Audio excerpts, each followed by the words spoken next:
दोस्तों, हाल ही में हम सब ने टोक्यो ओलंपिक और पैरालंपिक्स खेलों का आनंद लिया। इन खेलों में भारत का प्रदर्शन पिछले सालों की तुलना में सबसे अच्छा रहा। याद है वो पल जब मीराबाई चानू ने देश का पहला पदक जीता और हमारी छाती गर्व से फूल उठी। या फिर जब इतिहास में पहली बार विमेन्स हॉकी के खिलाड़ी सेमीफाइनल तक पहुंचे और हम सब काम छोड़कर टीवी के सामने बैठकर उनका हौसला बढ़ा रहे थे। महिला खिलाड़ी हर कदम पर ये साबित करती रहीं कि वो किसी से कम नहीं है।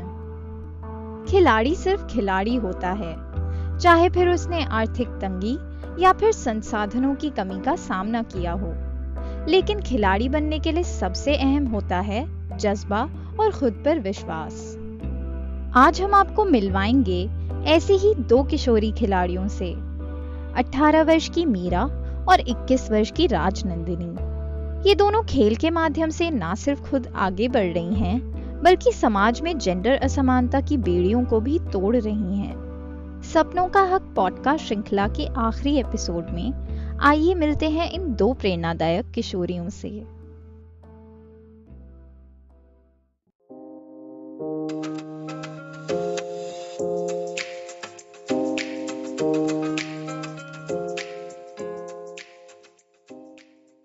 मीरा उत्तर प्रदेश के अयोध्या जिले के नारायणपुर गांव की रहने वाली है। इन्होंने हाल ही में 12वीं पास की है। पैंडेमिक की वजह से उनकी आगे की पढ़ाई फिलहाल थम गई है। अगर कोई चीज नहीं रुकी है तो वो है उनका क्रिकेट का खेल। जी हाँ, मीरा एक क्रिकेटर हैं। शायद आपको हैरानी हो रही हो, लड़की और क्रिकेट, और वो भी ग्रामीण क्षेत्र में। जब मीरा ने क्रिकेट खेलने की बात अपने घर वालों के सामने रखी तो वो ना सिर्फ हैरान हुए बल्कि उन्होंने इसका विरोध भी किया। परिवार और गांव वालों का मानना था कि क्रिकेट सिर्फ लड़कों का खेल है। बहुत पूछने पर मीरा की मां ने शुरू में तो हाँ कहा, लेकिन पिता से बात करने के बाद उन्होंने भी खेलने के लिए हामी भरने से इनकार कर दिया। मेरे पापा कहे कि तुम लड़की हो, तुम्हें क्रिकेट नहीं खेलना है। वो लड़के खेलते हैं। पेपर में हम रोज देखते हैं कि वो लड़के ही क्रिकेट खेलते हैं, हमें नजर आते हैं। और यही होता है कि लड़के ही खेले हैं, लड़के ही जीते हैं। तो धीरे धीरे उसके बाद मेरे भैया जो हैं जो हमारे साथ काम करते हैं, वो मेरे पापा से पूछे। और मेरे 3 भाई हैं, तीनों भाइयों का नंबर लिए। फिर पहले भाइयों से बात किए, फिर पापा से बात किए। तो उसके बाद हमने भी पापा से कहा, सब बात किए। तो उसके बाद अब पापा मेरे जाने देते हैं क्रिकेट खेलने। और मेरे गांव के लोग भी बोलते थे कि लड़कियां हैं, ये कहाँ जाएंगी, इनको बाहर नहीं निकलना है, इनको घर का काम करना है, ये घर का काम करें। लेकिन मेरा सपना शुरू से ही था कि मैं क्रिकेट खेलूं। उन लड़कों को देखकर मेरे अंदर क्रिकेट खेलने की प्रेरणा जागृत हुई थी। जब आधुनिक ओलंपिक खेलों की शुरुआत सन 1896 में हुई थी, तब किसी भी महिला को खेलने की इजाजत नहीं थी। 1896 से लेकर आज तक का सफर उन तमाम औरतों के लिए आसान नहीं रहा है। विश्व भर में, चाहे वो अमीर देश हो या गरीब देश, महिला खिलाड़ियों ने कई तरह के भेदभाव और अड़चनों को लांघकर एक मकाम हासिल किया है। मीरा और उनकी सहेलियों को एक खेल के मैदान के लिए भी काफी संघर्ष करना पड़ा। मीरा अपनी खुशदिल सी आवाज में इन चुनौतियों को बयां करती हैं। पहले तो दीदी जो है, गांव में लड़कियों के लिए कोई खेलने का मैदान ही नहीं था।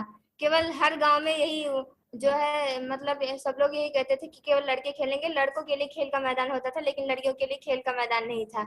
तो पहले तो हम सारी लड़कियों ने मिलकर जो है, पहले अपने गाँव में एक जो ग्राम प्रधान होते हैं, पहले तो हम लोगों ने एक जो है खेल का मैदान जो है उनसे लिया। लेकिन जैसे स्टेडियम हम लोग का फैजाबाद में पड़ता है, तो 30 किलोमीटर जो है हम लोग को ड्रॉप आउट करना पड़ता है, अप डाउन करना पड़ता था। तो उसमें से हमारे 2 घंटे वैसे ही लॉस हो जाते थे। और उसके बाद ऊपर से हम लोग पढ़ाई भी करते थे, तो इसलिए स्टेडियम में प्रॉब्लम हुई। तो हम लोगों ने ये मुद्दा रखा था कि हमें जो है, हम लड़कियों को ब्लॉक स्तर पर जो है कि स्टेडियम की व्यवस्था होनी चाहिए, जहाँ पे हम लोग आके क्रिकेट की प्रैक्टिस कर सकें। और हमें जो है कोच की भी जरूरत होती है, तो हमें जो है एक कोच भी उपलब्ध होने चाहिए जो हमें प्रैक्टिस करवा सके डेली।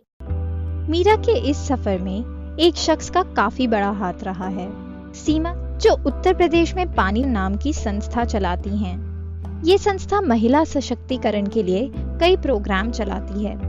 मीरा और कई और लड़कियों को इन्होंने स्पोर्ट्स की अहमियत बताई। सीमा जी ने हमें शुरुआत में आने वाली चुनौतियों के बारे में बताया।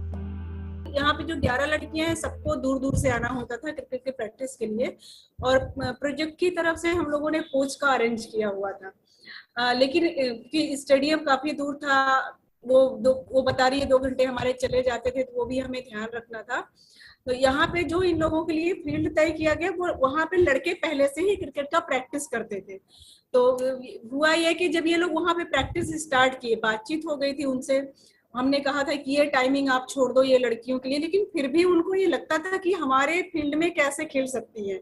तो बहुत बार मीरा ने वो पूरा मिस किया, और बहुत बार इन लोग को अलग अलग लेवल के चैलेंजेस आते थे। कभी हमें वहां से शिकायतें आती थी कि ये लड़कियां हमसे लड़ रही हैं, क्योंकि ये लोग लड़ती थी, बकायदा लड़ती थी। कभी हमारा खेलने का टाइम है तो आप इसमें क्या कर रहे हो।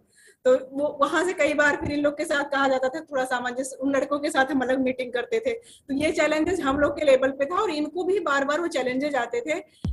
उदया सर्वे के अनुसार 15 से 19 साल की अविवाहित लड़कियां जिन्होंने वर्ष 2015 से 16 में खेल में भाग लिया था, वर्ष 2018 से 19 में उन्हें अपने फैसले लेने की और घूमने की आजादी दूसरी लड़कियों से ज्यादा है। इन लड़कियों में आत्मनिर्भरता और जेंडर समानता भी ज्यादा पाई गई है। इन सब परेशानियों के बाद भी मीरा हार मानने वालों में से कहाँ थी। वो लगातार मेहनत करती रही, और इस मेहनत का सिला मीरा को कुछ ऐसा मिला कि वो अयोध्या के एक छोटे से गांव नारायणपुर से निकलकर अपनी टीम के साथ राज्य स्तर तक जा पहुंची। आज मीरा अपने गांव की बाकी लड़कियों के लिए एक प्रेरणा है। उन्हें देखकर कई और लड़कियों ने क्रिकेट में दिलचस्पी दिखाई, और धीरे धीरे वो क्रिकेट को एक करियर विकल्प की तरह देखने लगी हैं। मॉडर्न युग में लड़कियां जो है बहुत कम ही अब तो खेलने लगी हैं कुछ, लेकिन जो पहले था क्रिकेट जैसे खेल को लड़कियों के लिए मतलब कोई एकदम इशू ही नहीं था कि ये लोग भी खेलें क्रिकेट जैसे खेल, क्योंकि लड़कों के ही ज्यादा क्रिकेट खिलाया जाता था। तो हम जो है जिस तरह से परिस्थितियों का सामना करते हुए आगे बढ़े और क्रिकेट इस समय खेल रहे हैं, और हमें देख के बहुत सारी लड़कियां भी अब क्रिकेट उनको जो है क्रिकेट जैसे खेल को अपना कैरियर बना सकी हैं, और वो भी जो है उनका भी खेलने का मन करता है। तो इसलिए हम चाहते हैं कि हमारा ये सपना जरूर पूरा हो और हम एक अच्छा क्रिकेटर बन सकें, ताकि हम गांव में अपनी और सारी लड़कियों को भी जो है क्रिकेट सिखा सकें और वो भी अपना कैरियर बना सके क्रिकेट के क्षेत्र में। मीरा के बुने हुए छोटे से सपनों के जहां में उनका एक सपना और भी है। वो आईएएस ऑफिसर बनना चाहती हैं। मीरा एक ऐसे समाज का हिस्सा बनना चाहती हैं जहां स्त्री और पुरुष के बीच कोई भेदभाव ना हो। वो इस समाज की बनाई जेंडर भूमिकाओं पे सवाल करती हैं। आइए सुनते हैं मीरा के लिए आजादी के असल मायने क्या हैं। हम चाहते हैं कि जो हमारा समाज हो वो लड़कियों को लड़कों के बराबर अधिकार दे।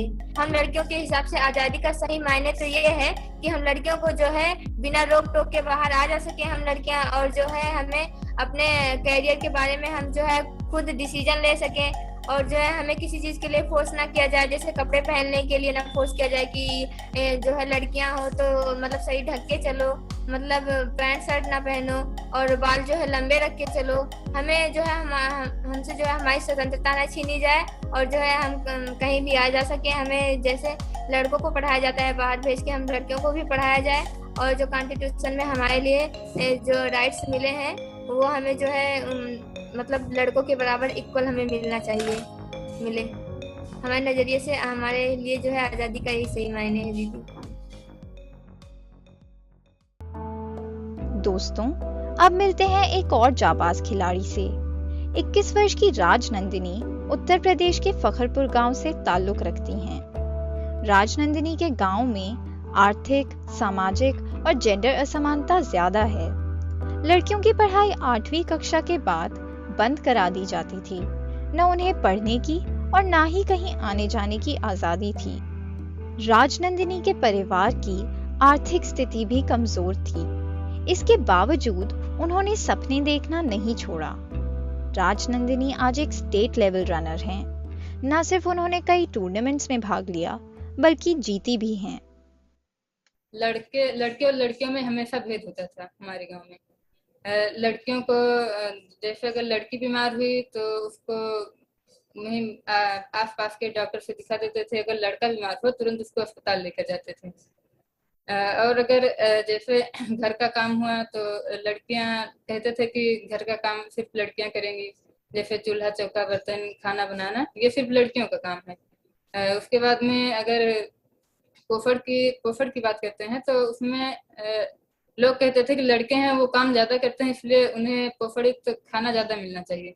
अगर घर में जैसे एक गिलास दूध है, अगर एक गिलास दूध बचता है, अगर ज्यादा है तो उसमें लड़कियों को देते थे। लेकिन अगर एक ही गिलास दूध बचता है तो उसमें सबसे पहले लड़कों को दिया जाता था, लड़कियों को उतना महत्व नहीं दिया जाता था। जैसे 8 तक पढ़ ली उसके बाद में उनकी शिक्षा छुड़वा दी जाती थी, क्योंकि 8 के बाद स्कूल गांव से दूर होते थे, गांव के पास में तो कोई स्कूल था नहीं, गांव से दूर होने के कारण उनकी पढ़ाई छुड़वा दी जाती थी। और सिर्फ उन्हें सिर्फ शादी के लिए ही पढ़ना उन्हें जरूरी माना जाता था, क्योंकि लोग कहते थे कि सिर्फ शादी के लिए पढ़ लो, बस शादी हो जाए उसके बाद में पढ़ना नहीं है। राजनंदिनी को बचपन से ही खेल में रुचि थी और वो बचपन में खेलती भी थी। लेकिन जैसे जैसे वो बड़ी होने लगी वो घर की चार दीवारी में कैद होने लगी। धीरे धीरे उन्हें ये लगने लगा कि उनका जीवन यहीं तक सीमित है। राजनंदिनी के जीवन में एक नई आशा की किरण तब आई जब उनके गांव में सेवा संस्थान केंद्र आया। जब उन्होंने संस्था में लड़कियों के लिए खेल का सामान देखा तो वो खुद ही असमंजस में थी। उन्होंने तब तक सिर्फ लड़कों को खेलते हुए देखा था। सोचने वाली बात ये है कि समाज में लड़कियों की परवरिश लड़कों से इतनी अलग की जाती है कि लड़कियां ये सोच भी नहीं पाती कि वो खेल सकती हैं और उसमें आगे बढ़ सकती हैं। राजनंदिनी रनर कैसे बनी, आइए उन्हीं से सुनते हैं। बार ब्लॉक स्तरीय खेल का आयोजन हुआ संस्था के द्वारा, तो उसमें हमको भी डर लगता था कि क्योंकि हम पहले कभी दौड़े नहीं थे, खेल में हमने कभी प्रतिभाग नहीं किया था। तो हम दीदी से बोले कि हमको डर लगता है, हम उसमें दौड़ेंगे नहीं। दीदी बोली एक बार पार्टिसिपेट करो, उसके बाद में तुम जो कहोगी ना, अगर तुम्हारा नहीं मन होगा तुम मत दौड़ना, लेकिन एक बार पार्टिसिपेट करो। तो हमने सोचा कि हाँ करते हैं। उसके बाद में हमने पार्टिसिपेट किया उसमें, तो मैं पहले स्थान पर आई, तो हमको बहुत अच्छा लगा। और हमने घर में जाकर बताया तो घर वालों को भी बहुत अच्छा लगा। तो वो बोले कि अब तुम वहाँ से जैसे कहीं और होगा तो तुम जा सकती हो। जब लड़कियों को बाहर जाने और खेलने कूदने की आजादी ना हो तो उनमें शारीरिक क्षमता कैसे आएगी। दुबली पतली सी राजनंदिनी ने अपने साथ साथ अपने गांव की और लड़कियों की भी हिम्मत बढ़ाई। कुछ लड़कियों के साथ मिलकर वो एक्सरसाइज करने निकल जाती थीं। घर से बाहर निकलने लगे दौड़ने जाने के लिए, तो घर वाले तो कुछ नहीं बोले उतना ज्यादा, लेकिन जो आस पड़ोस के लोग थे वो लोग बोले कि लड़की हैं, इन्हें दौड़ा रही हैं, या फिर कहीं अगर बाहर जाएंगी कहीं खेलने के लिए तो बिगड़ जाएंगी, लड़कियां हैं। अभी कोई पता नहीं कैसे कैसे लोग मिलते होंगे इनको, वहां पर दौड़ने जाती हैं, क्या कहते होंगे, क्या क्या बातें होती होंगी। ये लोग कमेंट्स हमेशा करते थे। घर पर आकर हमारे घर पे मम्मी पापा से ये सब बताते ये सब बातें, तो मम्मी पापा भी कहते थे कि हाँ लोग ऐसे ऐसे कहते हैं, तुम वहां पर मत जाओ। तो हमने मम्मी पापा को समझाया कि हाँ लोगों का तो कहना है, वो तो कुछ भी कहेंगे लोगों के बारे में। सड़क थी, कोई स्टेडियम है नहीं पास में हम लोग के, तो सड़क पर दौड़ते थे। तो हमारे भी घर वाले वहां पर जाने से मना करते थे, क्योंकि वहां पर रोड हमेशा चला करता है, हमेशा वहां पर लोगों का आना जाना रहता है। तो वो लोग कहते थे पता नहीं सड़क पर कैसे कैसे लोग आएंगे, पता नहीं क्या कुछ कह दें तुम लोगों को। तो वो लोग डरते थे घर वाले। तो हम लोग अपनी मम्मी को लेकर जाते थे, खेल के क्षेत्र में अपना करियर बनाएंगे। और जो लड़कियां हैं जैसे जो नहीं दौड़ती हैं उनको भी हम अपने साथ में उनको भी उनका उत्साह बढ़ाएंगे और अपने साथ में उनको आगे लेकर जाएंगे। दोस्तों, हमारे देश में ऐसा क्यों होता है कि जब भी कोई लड़की अपने सपनों को साकार करने की राह पे निकल पड़ती है तब उसे सामाजिक आक्रोश का सामना करना पड़ता है। क्यों उसके खेलने की जगह कम पड़ जाती है या उससे छीन ली जाती है। दीदी हमारे गांव में तो पास में कोई खेल का मैदान था नहीं, तो सड़क थी, तो हम उसी सड़क पर दौड़ते थे। लेकिन हमको भी फिर भी उसमें कुछ दिक्कत आई, क्योंकि सड़क होती है उसमें, उस पर सवारी वारी भी गाड़ी वाड़ी भी चलती रहती है। तो हम लोगों ने सोचा कि हम लोगों के लिए कोई एक स्टेडियम होता तो ज्यादा अच्छा रहता। तो इसके लिए हमने कहा, हमने गांव के प्रधान से हमने बात किया तो वहाँ पर जहाँ पर खेलने के लिए मैदान था, तो वहाँ पर कुछ लोग वहाँ पर कब्जा करके बैठे थे। हमने ग्राम प्रधान से बात किया तो वो बोले कि कुछ दिन में हटवा देंगे। उसके बाद 3-4 बार हम लोग वहाँ पर गए, लेकिन वो उसे हटवा नहीं रहे थे। तो उसके लिए हमने सभी किशोरियों ने एक एप्लीकेशन लिखा और ब्लॉक स्तर पर लाकर दे दिया। तो उसके बाद में जब वीडियो के यहाँ से उनके ऊपर उनके ग्राम प्रधान को सूचना गई कि लड़कियां खेल के मैदान के लिए लाई हैं एप्लीकेशन, तो वो गांव के प्रधान जो है वो हमारे घर पर आए और बोले हम तुम लोगों का खेल का मैदान साफ करवा देंगे। उसके बाद में वो हम लोगों को खेल का मैदान देते और सभी लड़कियां वहाँ पर जाकर खेलती हैं। राजनंदिनी को आर्थिक परेशानियों का भी सामना करना पड़ा। उनके पास कभी अपने खेल के फीस भरने के पैसे नहीं होते, तो कभी अपने कॉलेज में फीस देते हुए पैसे कम पड़ जाते। इसी बीच में उन्हें कुछ ऐसे अध्यापक भी मिले जिन्होंने उनकी मदद की। जब राजनंदिनी ने अलग अलग खेल प्रतियोगिताओं में जीत हासिल की, तब उनके गांव के लड़कों को भी लगने लगा कि लड़कियां किसी से कम नहीं हैं। आज राजनंदिनी के गांव के लोगों को उन पर गर्व होता है और वो बढ़ावा भी देते हैं। यहाँ तक कि अपनी बहन बेटियों को भी बाहर खेलने भेजते हैं। और हम लोग तो अब ऑफिस आ जाते हैं जो हमारे घर से 3-4 किलोमीटर दूर है, और सिर्फ ऑफिस नहीं आते हैं, यहाँ तक सबसे पहले आना शुरू किए यहाँ तक। उसके बाद में अब तो हमको कहीं भी कोई रोक नहीं है, हम कहीं भी जा सकते हैं, क्योंकि हम खेलने के लिए लखनऊ गए हैं, फैजाबाद गए हैं स्टेडियम तक, और वहाँ बनारस गए हैं। अब हमको कोई रोकता नहीं है। अब राजनंदिनी के सपने भी कुछ बदले हैं। वो चाहती हैं कि वो एक स्पोर्ट्स टीचर बने और हर उस लड़की की मदद करें जो स्पोर्ट्स में आगे बढ़ना चाहती है। हम सोचते हैं कि जिस तरह से हम गांव से बाहर निकले हैं, हमारे सामने इतनी ढेर सारी चुनौतियां आई हैं, खासकर खेल को लेकर, क्योंकि हम खेल के क्षेत्र में निकले हैं, उस तरह से किसी और लड़की को कोई बाधा ना आए। तो इसके लिए हमने सोचा है कि हम एक स्पोर्ट टीचर बनेंगे और हम सबसे ज्यादा फोकस उन लड़कियों को करेंगे जो गांव में रहती हैं, रूरल एरिया में।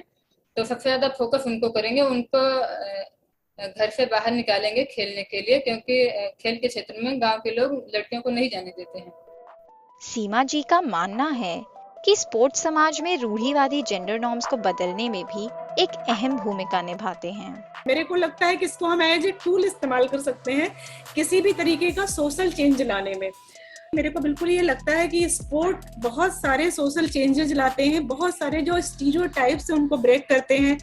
गर्ल्स के टाइमिंग का, बाहर आने जाने का, उनके कपड़ों का, उनका चाल है, जैसा चलती है वो, नजर झुका के चले, ऐसे चले। स्पोर्ट वाली कोई लड़की वैसे नहीं चलती।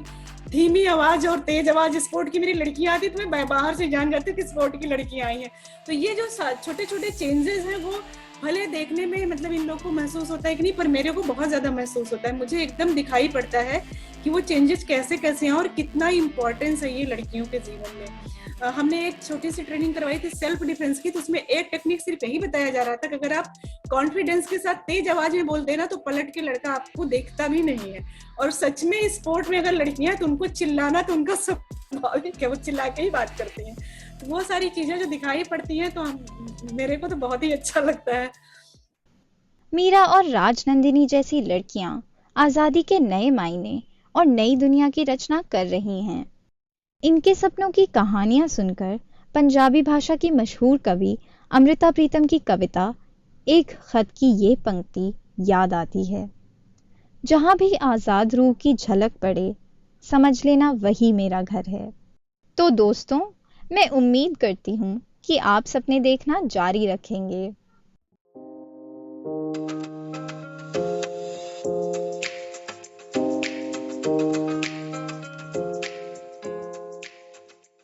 इस पॉडकास्ट सीरीज के लिए हमने डेटा प्रोजेक्ट उदया से लिया है।